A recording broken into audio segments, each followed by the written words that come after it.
हाँ जी, good morning बच्चों। देखिए बेटा, हमारा सिलेबस काफ़ी अच्छे तरीके से चल ही रहा है, आप सब लोग जानते हैं। और अब हम बात करते हैं कि हमारा सिलेबस चल कहाँ पे रहा है। देखिए, मैंने कहा था कि आप लोगों का चैप्टर लगभग आधा पूरा हो चुका है और उस आधे से ज़्यादा चैप्टर के पूरे होने में यहाँ से आगे हम लोगों को कुछ अलग प्रकार के टॉपिक पढ़ने हैं। जैसे बेटा धारा मापी है। अब हमारा जो मुख्य तौर पर एक टॉपिक बचा हुआ है बेटा, अब हम लोगों को पढ़ना है यहाँ से आगे धारा मापी, जिसको गैल्वेनोमीटर कहते हैं। और धारा मापी के बाद में पढ़ना है बेटा एम्पियर का परिपथीय नियम। एम्पियर ने एक चुंबकत्व से संबंधित नियम दिया जिसको परिपथीय नियम कहते हैं। और एम्पियर के परिपथीय नियम में दो चीज़ पढ़ेंगे बेटा, एक तो पढ़ेंगे हम लोग परिनालिका, एम्पियर के परिपथीय नियम में पढ़ेंगे बेटा परिनालिका, और दूसरा पढ़ेंगे टोरॉइड। ठीक है, और यहाँ पर आकर हमारा चैप्टर खत्म हो जाएगा। लेकिन ये शुरू होने से पहले हमारा एक टॉपिक बचा हुआ है छोटा सा, उसको आज कर लेते हैं और ये करके हमारा हम फ्री हो जाएंगे। फिर उसके बाद हम लोग कल या परसों अपनी जो भी क्लास होगी उसमें धारा मापी को शुरू करेंगे। तो चलिए बच्चों, अब हम लोग शुरू करते हैं अपने जो शेष बचे टॉपिक को। यानी अब तक जो कुछ भी पढ़ा हुआ है उससे रिलेटेड एक ही टॉपिक बचा हुआ है, क्योंकि यहाँ से आगे एक अलग ही प्रकार की यूनिट शुरू होगी जिसमें हम लोग धारा मापी वगैरह पढ़ेंगे। देखो बेटा, कल मैंने आप लोगों को दो समांतर धारावाही चालक तारों के मध्य में चुंबकीय बल कराया, जिसके आधार पर मैंने एक मानक एम्पीयर की परिभाषा भी निकलवाई। और जो परिभाषा निकली थी बेटा कि आपका जब भी दो चालक तार जिनमें एक मानक एम्पीयर वह धारा है जब दो समांतर धारावाही चालक तार परस्पर 1 मीटर की दूरी पर रखे हो और उनके मध्य में प्रति एक अंक लंबाई 2 × 10⁻⁷ न्यूटन प्रति मीटर चुंबकीय बल उत्पन्न हो जाए। ये मानक एम्पीयर की परिभाषा थी जो आपको याद करनी है, और याद करने से ज़्यादा उसको निकालना सीखना है। समझ गए? और निकालना सीखना है तो यहाँ तक आप लोग पढ़ चुके हो काफ़ी अच्छे तरीके से। अब बात करते हैं आगे की। देखिए बेटा, हमारा टॉपिक है एक समान चुंबकीय क्षेत्र में आयताकार धारावाही लूप पर चुंबकीय बल और बलागुण। अब हम लोग एक समान चुंबकीय क्षेत्र में एक आयताकार लूप रखेंगे। देखिए बेटा, ये है आपका एक समान चुंबकीय क्षेत्र।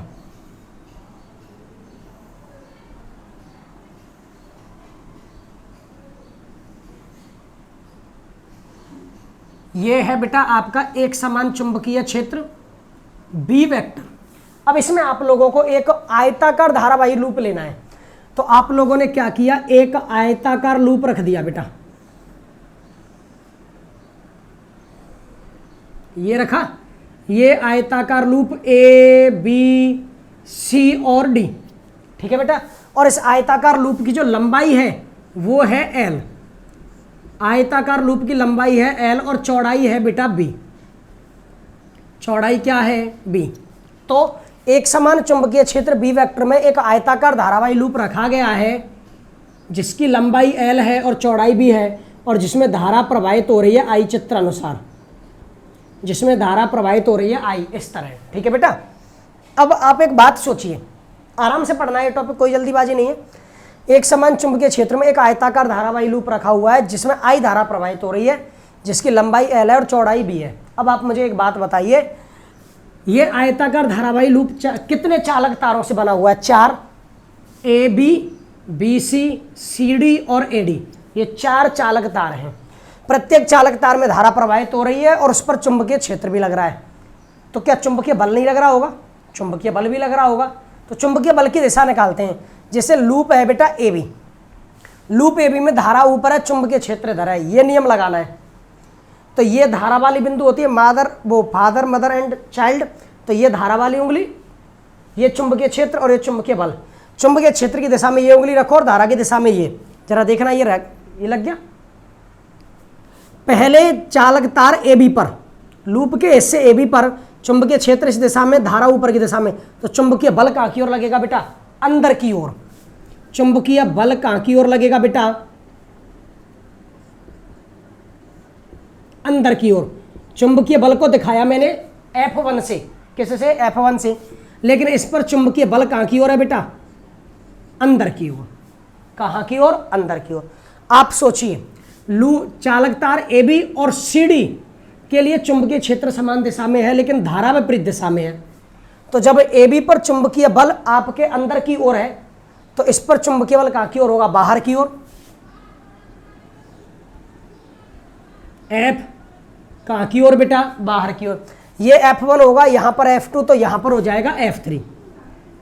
F3 कहाँ की, F1 कहाँ की ओर, अंदर की ओर, तो F3 कहाँ की ओर, बाहर की ओर। इस नियम से लगा दिया। ये मेरी उंगली आपके चुंबकीय क्षेत्र की दिशा में, ये वाली उंगली धारा की दिशा में, तो देखो चुंबकीय बल कहाँ की ओर है, इस पर अंदर की ओर, तो इस पर कहाँ की ओर होगा, बाहर की ओर। अब चूंकि जो बेटा बी, सी और सी डी है, इनकी स्थिति चुंबकीय क्षेत्र से स्पष्ट नहीं है, तो इन पर जो चुंबकीय बल लगेगा बेटा, एक तो लगेगा ऊपर की ओर और एक लगेगा नीचे की ओर। इसको F2 का और इसको F4।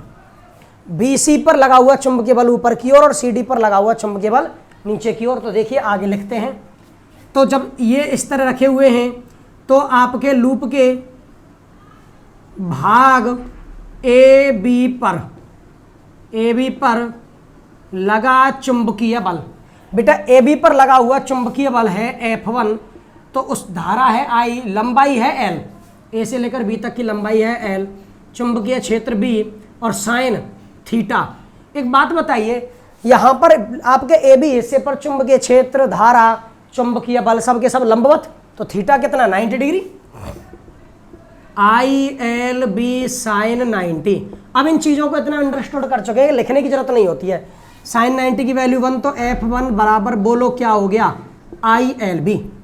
F1 बराबर क्या हो गया बेटा, ILB। ठीक है। अच्छा, अब बात है बेटा भाग BC पर। भाग BC पर चुंबकीय बल है F2, धारा तो I, लेकिन BC की जो लंबाई है बेटा वो L ना होकर B है, तो IB, चुंबकीय क्षेत्र कैपिटल B और बेटा साइन थीटा। क्योंकि देखो यहां पर मैंने थीटा को समझाया नहीं ना, हम यहां पर थीटा ज्ञात कर सकते हैं।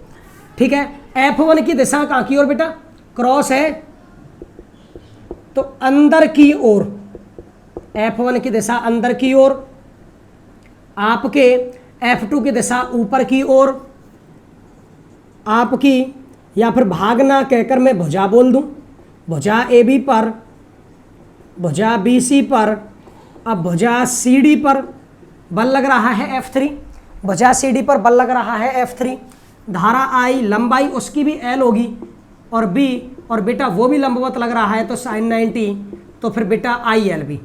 लेकिन उसकी दिशा कहाँ की ओर है, अंदर की ओर या बाहर की ओर, उसकी दिशा होगी बेटा बाहर की ओर। उसके बाद आपकी भुजा AD पर चुंबकीय बल है F4, तो I, अब AD भुजा की भी लंबाई क्या होगी, B होगी, जो चौड़ाई के रूप में है, तो IBB साइन थीटा, लेकिन उस चुंबकीय बल की दिशा कहाँ की ओर, नीचे की ओर। बेटा मैं जो समझाना चाहता हूँ ना उसको आराम से समझना पड़ेगा, जल्दीबाजी में हम लोग नहीं समझ सकते, आराम से समझो। एक समान चुंबकीय क्षेत्र B में मैंने एक धारावाही लूप को रखा जिसकी लंबाई L है और चौड़ाई B है, जिसमें धारा प्रवाहित हो रही है I। तो बेटा इस चुंबकीय क्षेत्र के कारण इसकी प्रत्येक भुजा पर एक चुंबकीय बल लगेगा। पहली पर मैंने चुंबकीय बल की दिशा निकाली इससे, देखिए यहां से लगाता हूं, ये चुंबकीय क्षेत्र की दिशा में रखो और ये धारा की दिशा में। इस वाली भुजा में धारा ऊपर की ओर है, तो देखिए ये लग गया, तो चुंबकीय बल अंगूठे की दिशा में होता है वो कहाँ की ओर, अंदर की ओर, F1 की दिशा अंदर की ओर। जब आपके AB और CD में धारा की दिशा विपरीत है तो F1 पर दिशा अंदर की ओर, तो F3 पर दिशा कहाँ की ओर हो गई, बाहर की ओर। BC और AD इन पर हम लोग कोण को दर्शा नहीं पाएंगे, इसलिए BC पर दिशा कहाँ की ओर, ऊपर की ओर, और CD पर दिशा कहाँ की ओर, नीचे की ओर। F1 पर का मान निकाला तो ILB साइन थीटा, तो बेटा ILB साइन 90, क्योंकि सबके सब लंबवत हैं। ILB कहाँ की ओर, अंदर की ओर। F2 का मान निकाला, अब वहां पर लंबाई L ना होकर चौड़ाई B है, तो IBB और साइन थीटा कहाँ की ओर, ऊपर की ओर। CD पर वही ILB बाहर की ओर, और AD पर बेटा कहाँ की ओर, नीचे की ओर। तो अतः आयताकार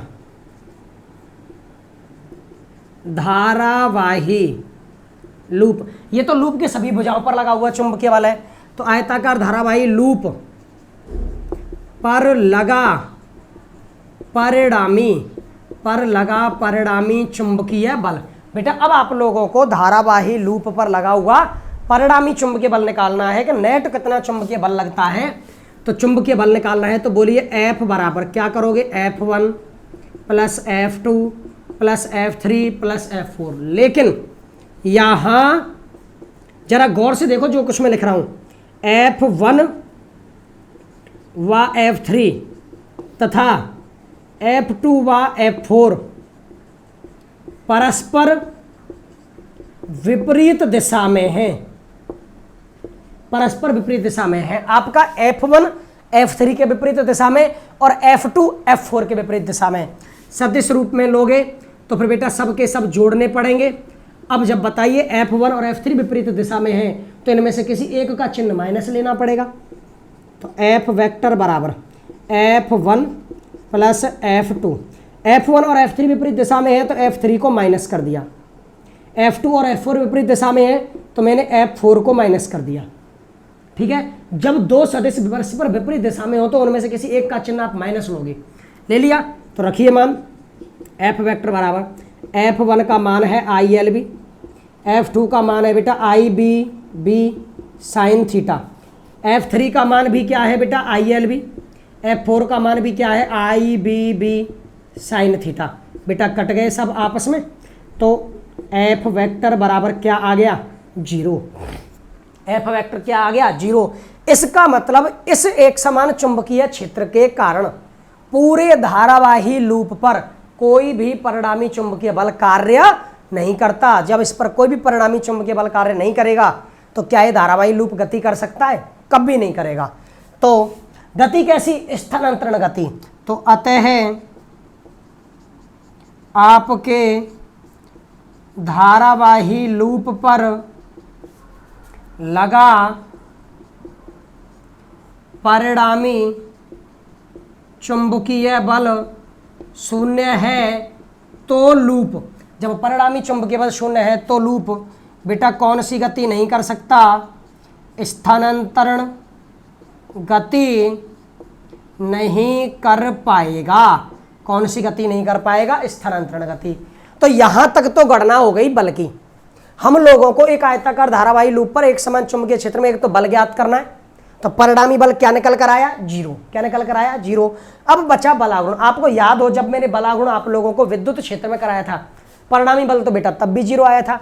यह निश्चित होता है कि चाहे विद्युत क्षेत्र हो चाहे चुंबकीय क्षेत्र, सबके कारण किसी भी पदार्थ पर, किसी भी युक्ति पर, किसी भी सबस्टेंस पर लगने वाला परिणामी चुंबकीय बल विद्युत बल 0 ही आता है। रही बात बलागुण की, तो बलागुण हम ज्ञात करेंगे। तो यहाँ तक मुझे लगता है आपको समझ में आ गया होगा कि बेटा परिणाम भुजा AB पर बल निकाला, BC पर, CD पर और AD पर, सबकी दिशाएं देखी। परिणामी चुंबकीय बल में दिशाओं के विपरीत वालों को चिन्ह माइनस कर दिया और ये कट पिट गए। ठीक है, तो यहाँ तक परिणामी चुंबकीय बल 0 तो स्थानांतरण गति नहीं कर पाएगा। परंतु लूप की भुजा AB व CD पर, कौन कौन सी भुजा बेटा, AB और CD पर दो चुंबकीय बल परस्पर विपरीत दिशा में, बेटा जो चुंबकीय बल लग रहे हैं परस्पर विपरीत दिशा में लगते हैं और परस्पर विपरीत दिशा में लूप के लंबवत, व आपके लूप के लंबवत हैं, लूप के लंबवत हैं, लूप के लंबवत और आपके चुंबकीय क्षेत्र में जो चुंबकीय बल है भुजा AB और CD पर परस्पर विपरीत दिशा में लगते हैं। तो ये दोनों बल मिलकर, आपको याद है जब मैंने आपको विद्युत क्षेत्र में वैद्युत द्विध्रुव पर बलागुण कराया था तो वहां पर हमने क्या भाषा लिखी थी कि चूंकि दोनों बलों की दिशा विपरीत है परंतु दोनों बलों का मिलकर एक बलयुग्म का निर्माण करेंगे जिसका आघूर्ण हमें ज्ञात करना है। तो बेटा ये दोनों बल मिलकर एक बल युग्म का, उसी की तरह एक बल युग्म का निर्माण करेंगे, एक बल युग्म का निर्माण करेंगे जो, अब बताओ ये बल युग्म है तो ये क्या काम करेगा। सोचिए इस लूप को इस बिंदु से खींचा जा रहा है बाहर की ओर, इस बिंदु से क्या खींचा जा रहा है बाहर की ओर धागा बांध के, और इस बिंदु से अंदर की ओर। तो एक जना इसको यूं खींच रहा है, एक जना उसको अंदर में खींच रहा है, तो घूमेगा कि नहीं घूमेगा। मान लीजिए ये लूप है, ये वाला लूप ऐसे है, इसको एक जना खींच रहा है इधर और एक जना खींच रहा है इधर, देखिए इधर ऐसे, ठीक है। तो जब एक जना इधर खींचेगा एक जना इधर खींचेगा तो ये घूमेगा कि नहीं घूमेगा, यानी ये घूर्णन गति करेगा। को कैसा करेगा? जो लूप को कौन सी गति कराएगा बेटा? घूर्णन गति कराएगा। कौन सी गति कराएगा? घूर्णन गति। अब हमें इस बलयुग्म का आघूर्ण निकालना है, बलाघूर्ण निकालना है, ठीक है बेटा।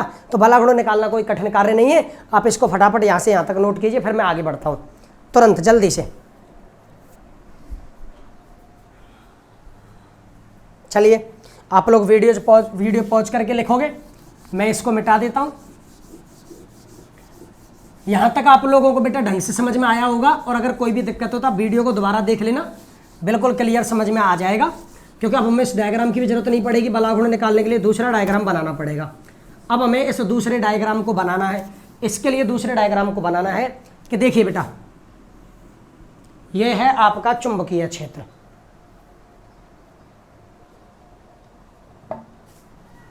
यह है आपका एक समान चुंबकीय क्षेत्र, ठीक है। अब इस एक समान चुंबकीय क्षेत्र को ऊपर से देखो या साइड से देखो बेटा, चुंबकीय क्षेत्र तो ऐसा ही नजर आएगा। लेकिन अब जो आप लूप देखोगे इसमें, अब आपने अब तक लूप को देखा था साइड से, अब आप लूप को देखोगे ऊपर से। अभी तक जो डायग्राम था उसमें आपको लूप ऐसे दिखा रहा था, अब मैं लूप को बेटा ऐसे दिखाऊंगा इस वाले कॉर्नर से, और मानो ये ऐसे रखा हुआ है, ऐसे रखा हुआ है। तो देखिए आपका लूप है बेटा ऐसे, और आपको अच्छी तरह पता है कि लूप की ये वाला हिस्सा यानी ऊपर वाला हिस्सा चौड़ाई थी यानी बी। तो ये लूप का ये हिस्सा कैसा, कितनी लंबाई का है? बी लंबाई का, ठीक है। अब लूप ये था, लूप के इस हिस्से पर लग रहा था F1 कहाँ की ओर? बाहर की ओर। F1 बराबर ILB। चलो इसको भी हटा देते हैं।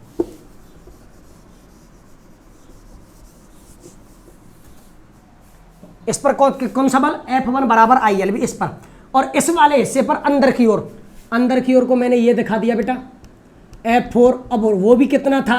ILB।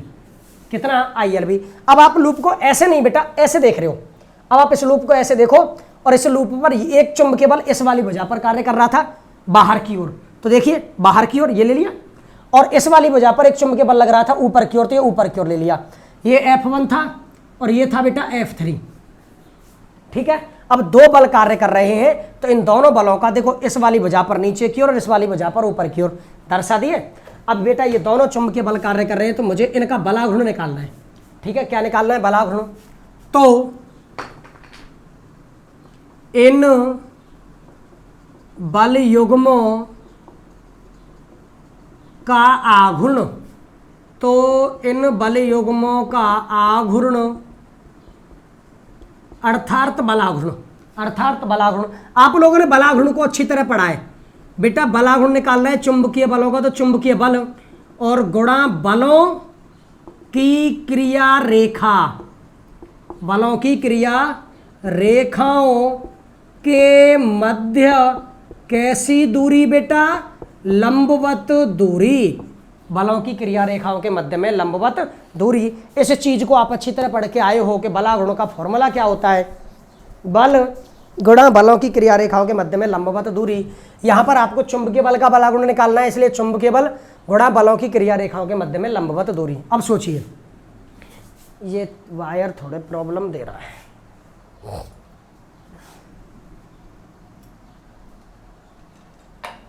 देखिए बेटा एक सेकंड।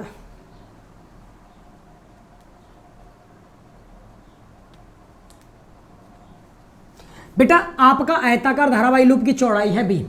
अब माना ये लूप जो है इसका अभिलंब सदिश कोण बना रहा है थीटा चुंबकीय क्षेत्र से, अभिलंब सदिश चुंबकीय क्षेत्र से कोण बना रहा है थीटा। और बेटा लूप है जो है वो चुंबकीय क्षेत्र से कोण बना रहा है अल्फा, वो चुंबकीय क्षेत्र से कितना कोण बना रहा है? अल्फा। आपका जो लूप है उसका अभिलंब सदिश तो चुंबकीय क्षेत्र से थीटा कोण, और बेटा लूप जो है वो चुंबकीय क्षेत्र से अल्फा कोण। अब हम लोगों को तो लंबवत दूरी निकालनी है, क्रिया रेखा एक ये रही और एक ये रही, इनके बीच की जो लंबवत दूरी होगी बेटा वो होगी ये ए बी और ये बिंदु सी। अब देखो एक क्रिया रेखा ये और एक क्रिया रेखा ये, इनके बीच की लंबवत दूरी क्या हो गई AC, और ये कोण थीटा है, तो संगत कोण की परिभाषा से भी क्या होगा ये थीटा। तो देखिए बेटा आपको निकालना है टॉर्क, क्या निकालना है, टॉर्क, चुंबकीय बल निकालना है। तो चुंबकीय बल निकालना है तो टॉर्क बराबर, अब सोचिए चुंबकीय बल कितना लग रहा था ILB, क्या लग रहा था ILB, और उनके मध्य में लंबवत दूरी क्या है बेटा AC। चुंबकीय बल लग रहा था ILB और उनके बीच की लंबवत दूरी क्या है AC। दोबारा समझिए लूप ऐसे रखा हुआ है, इसकी इस वाली भुजा पर जो AC थी उस पर नीचे की ओर यानी बाहर की ओर, और BD पर ऊपर की ओर अंदर की ओर। तो दोनों चुंबकीय बल दिखाए, सामने से ऊपर से देख रहे हैं हम लोग। इन क्रिया रेखाओं के बीच में लंबवत दूरी क्या होगी बेटा AC, एक क्रिया रेखा ये और एक क्रिया रेखा ये। कुंडली का यानी लूप का चुंबक अब अभिलंब सदिश कोण बना रहा है चुंबकीय क्षेत्र से थीटा, और लूप बना रहा है अल्फा कोण, ये थीटा है तो ये भी क्या होगा थीटा। तो देखिए समीकरण नंबर 1, चित्र में त्रिभुज ABC से आपको निकालना है AC, तो थीटा के सामने वाली भुजा AC है लंब, तो आप ऐसा करिए साइन थीटा लगाइए, साइन थीटा बराबर लंब बटे कर्ण, लंब कौन है AC, 90 डिग्री कोण बन रहा है तो कर्ण कौन होगा AB, AC बटे AB, AC हमें निकालना है और AB का मान क्या है स्मॉल b, AC हमें निकालना है AB का मान स्मॉल b, तो AC बराबर क्या निकला बेटा B साइन थीटा। आप मान रख दीजिए समीकरण 1 में, तो समीकरण 1 से बलाघुण टॉर्क बराबर ILB, आपके AC का मान है बेटा B साइन थीटा, क्या है B साइन थीटा, तो I L और B को एक साथ लिख दो B साइन थीटा। अब सोचो कि आप L इंटू B को क्या लिख सकते हो, L इंटू B आयताकार धारावाही लूप की लंबाई L चौड़ाई B, तो L इंटू B यानी लंबाई गुणा चौड़ाई, तो वो उसका क्षेत्रफल होगा बेटा IAB साइन थीटा, जहां लूप का क्षेत्रफल A बराबर LB, A बराबर LB। तो अतः n फेरों वाले आयताकार धारावाही लूप पर लगा बलाघुर्ण, आयताकार धारावाही लूप पर लगा बलाघुर्ण। सोचिए आपने अपने आयताकार धारावाही लूप में एक फेरा माना, तब बलाघुर्ण क्या निकला IAB साइन थीटा। अब मैंने n फेरे माने तो टॉर्क बराबर बोलो NIAB sine theta, NIAB sine theta. या बेटा मैं क्या इसको ऐसे लिख सकता हूं, टॉर्क बराबर MB साइन थीटा, क्या लिख दिया मैंने, टॉर्क बराबर MB साइन थीटा, जहां m बराबर है बेटा NIA, m को किसकी जगह पर ले आ गया NIA की जगह पर। याद रखना इस NIA को हम अगले चैप्टर में बहुत अच्छी तरह से पढ़ेंगे, जिसका नाम है बेटा चुंबकीय आघूर्ण, जिसका नाम क्या है बेटा चुंबकीय आघूर्ण। तो इसको हम लोग अगले चैप्टर में क्लियर करेंगे। बस इतना समझ लीजिए कि मैंने NIA को m मान लिया तो बलाघुर्ण का फॉर्मूला MB साइन थीटा हुआ। परंतु आप बताइए यहाँ पर अल्फा प्लस थीटा कितने डिग्री है, 90 डिग्री। जरा देखना यहाँ पर बेटा अभिलंब सदिश सदैव लंबवत जाता है, जो ही हो गया अल्फा और थीटा का, तो 90 डिग्री हो गया अल्फा प्लस थीटा। तो मुझे फॉर्मूला चाहिए अल्फा के रूप में। अगर उसने कहीं पर यह दे दिया कि आयताकार धारावाही लूप चुंबकीय क्षेत्र के साथ इतने कोण पर झुका हुआ है, तो वहां पर वो थीटा नहीं देगा अल्फा देगा। आयताकार लूप चुंबकीय क्षेत्र से इतने कोण पर झुका हुआ है तो फिर वो वहां पर अल्फा देगा। तो अल्फा बराबर 90 माइनस थीटा, तो टॉर्क बराबर MB साइन 90 माइनस, सॉरी बेटा हमें तो थीटा का मान रखना है, तो थीटा बराबर 90 माइनस अल्फा, तो ये हो गया 90 माइनस अल्फा, तो टॉर्क बराबर MB साइन अल्फा, टॉर्क बराबर MB साइन अल्फा। तो यदि लिख देते हैं, यदि लूप चुंबकीय क्षेत्र से अल्फा कोण पर झुका हो, आपका लूप चुंबकीय क्षेत्र से अल्फा कोण पर झुका हो, तो अगर लूप अल्फा कोण पर झुका है तो बलाघुर्ण क्या होगा बेटा। मैं जो आज क्या हो रहा है, मैं क्या कर रहा हूँ, ये MB साइन 90 माइनस अल्फा है, तो साइन 90 माइनस थीटा क्या होता है बेटा कॉस थीटा, तो ये कॉस अल्फा हो गया। तो बलाघुर्ण का फॉर्मूला निकला टॉर्क बराबर MB कॉस अल्फा। टॉर्क बराबर M B cos alpha. Clear है। आपका बलाघूर्ण बल गुणा बलों की क्रिया रेखाओं के मध्य में लंबवत दूरी बल है बेटा आई एल बी, और जो लंबवत दूरी ए से निकली वो निकली B sine theta. L into B को मैंने ए लिख दिया क्षेत्रफल। तो एक लूप वाले एक फेरे वाले लूप में बलाघूर्ण निकला I A B sine theta, तो एन फेरों वाले में N I A B sine theta. N I A को एम लिख दिया चुंबकीय आघूर्ण। अब ये तो तब है जब आपका अभिलंब सदिश थीटा कोण बना रहा है। अगर वो हमें ये कह दे कि आयताकार लूप चुंबकीय क्षेत्र के साथ अल्फा कोण पर झुका हुआ है, तो अल्फा प्लस थीटा बराबर 90 दिख रहा है चित्र से, तो थीटा बराबर 90 माइनस अल्फा, थीटा का मान रखा, साइन 90 माइनस अल्फा क्या होगा कॉस अल्फा, तो अतः बलागुण क्या हो गया टॉर्क बराबर M B cos alpha. Clear. अब पहला point, if theta equal to हो 0 डिग्री, थीटा क्या हो 0 डिग्री। थीटा 0 कब होगा, जब ये वाला अभिलंब सदिश जिसको मैं कह दूं डेल्टा एस वेक्टर, ये वाला अभिलंब सदिश चुंबकीय क्षेत्र की दिशा में थीटा 0 होगा, तो जो आपका लूप है बेटा वो परपेंडिकुलर होगा चुंबकीय क्षेत्र के, आपका लूप पर चुंबकीय क्षेत्र के परपेंडिकुलर। तो बताइए बलाघूर्ण क्या होगा, टॉर्क बराबर एम बी साइन 0, तो फिर बोलिए बलाघूर्ण भी क्या निकलेगा 0। जब आपका लूप चुंबकीय क्षेत्र के लंबवत हो, जब आपका लूप चुंबकीय क्षेत्र के लंबवत हो तो बेटा बलाघूर्ण उस पर कोई भी नहीं लगेगा। दूसरा, एफ थीटा 90 कब होगा, जब बेटा ये बिल्कुल ऐसे आ जाएगा चुंबकीय क्षेत्र के साथ 90 डिग्री कोण, तो लूप चुंबकीय क्षेत्र की दिशा में, यानी आपका लूप ठीक है किसकी दिशा में, चुंबकीय क्षेत्र की दिशा में। वैसे इनको एक्सप्लेन कराने की कोई आवश्यकता नहीं है, तो मैं ये पॉइंट हटा देता हूँ। यदि लूप चुंबकीय क्षेत्र की दिशा में है, क्योंकि प्रश्नों में हमें ये वाले पॉइंट बिल्कुल क्लियर पता चल जाते हैं। तो बताइए बलाघूर्ण टॉर्क बराबर एम बी साइन 90, तो फिर बोलिए बलाघूर्ण क्या लगेगा एम बी, यानी बेटा एन आई ए बी, क्या लगेगा एन आई ए बी, और ये बलाघूर्ण का अधिकतम मान है, ये बलाघूर्ण का अधिकतम मान है। तो आप लोगों ने बेटा एक समान चुंबकीय क्षेत्र में रखे आयताकार धारावाही लूप में लगने वाले परिणामी बल को ज्ञात किया, फिर बलाघूर्ण को ज्ञात किया। दोनों चीज़ आपने आराम से समझी। बस इतना याद रखना, ये टॉर्क बराबर एम बी साइन थीटा है, टॉर्क बराबर एम बी कॉस अल्फा है। ये फॉर्मूला तब यूज में आएगा जब अभिलंब सदिश चुंबकीय क्षेत्र से थीटा कोण बना रहा होगा, और अगर आपका लूप ही चुंबकीय क्षेत्र से अल्फा कोण पर झुका हुआ है तब ये फॉर्मूला काम आएगा। तो प्रश्नों को गौर से समझना, मैं कराऊंगा ऐसे क्वेश्चन काफ़ी सारे, तो बस आप लोग इसको और नोट कीजिए। ठीक है बच्चों, फिर हम लोग यहाँ पर आकर बेटा इन टॉपिकों से हो जाएंगे फ्री। अब बस इसके एग्जाम्पल करना बाकी है, तो आप लोग इसको बेटा पॉज करके नोट करोगे। अब मैं इसके एक आध क्वेश्चन कराऊं मैं आपको।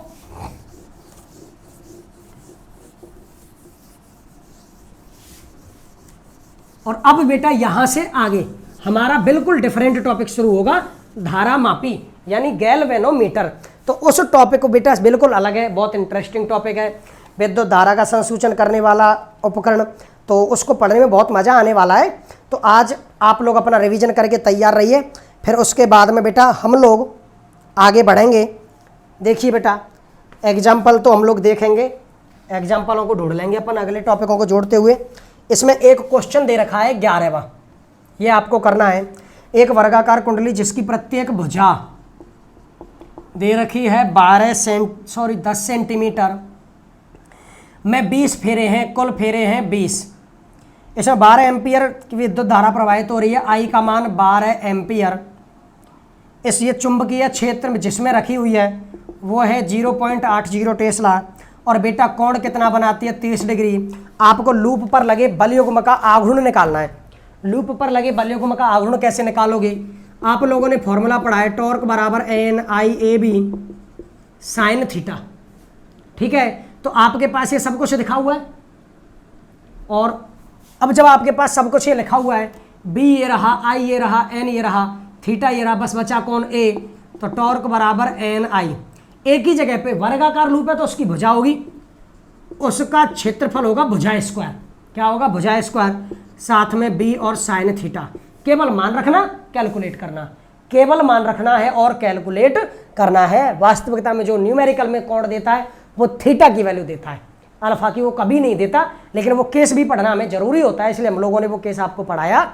तो आप लोग इसको यहाँ तक पढ़िए, करिए, रिवीजन कीजिए और रिवीजन करते हुए बेटा अपने टॉपिकों पर आगे बढ़िए। अब मैं फिर कहूँगा आपसे, मैं आपको 1 दिन का गैप दे रहा हूँ, कल हमारी कोई क्लास नहीं आएगी। आप लोग कल बेटा अपने सभी ये 7वें चैप्टर में जितने टॉपिक पढ़ाए हैं सबका रिवीजन करें वीडियो देखते हुए, और बेटा उसके बाद हम आप लोगों का धारामापी शुरू करेंगे जो बिल्कुल इनसे डिफरेंट टॉपिक है, ठीक है। तो कल आप लोग अपना रिवीजन करें, फिर उसके बाद हम लोग धारामापी शुरू करेंगे। तो बस आप लोग पढ़ते पढ़ते ढंग से पढ़िए, रिवीजन कीजिए, ताकि जो कुछ पढ़ा रहे हैं वो बिल्कुल क्लियर समझ में आए और याद भी होता चले। रोजाना रिवीजन करते हुए याद करिए, और बेटा जितना हो सके उतना ज़्यादा चैनल को शेयर कीजिए, ठीक है बच्चों, धन्यवाद।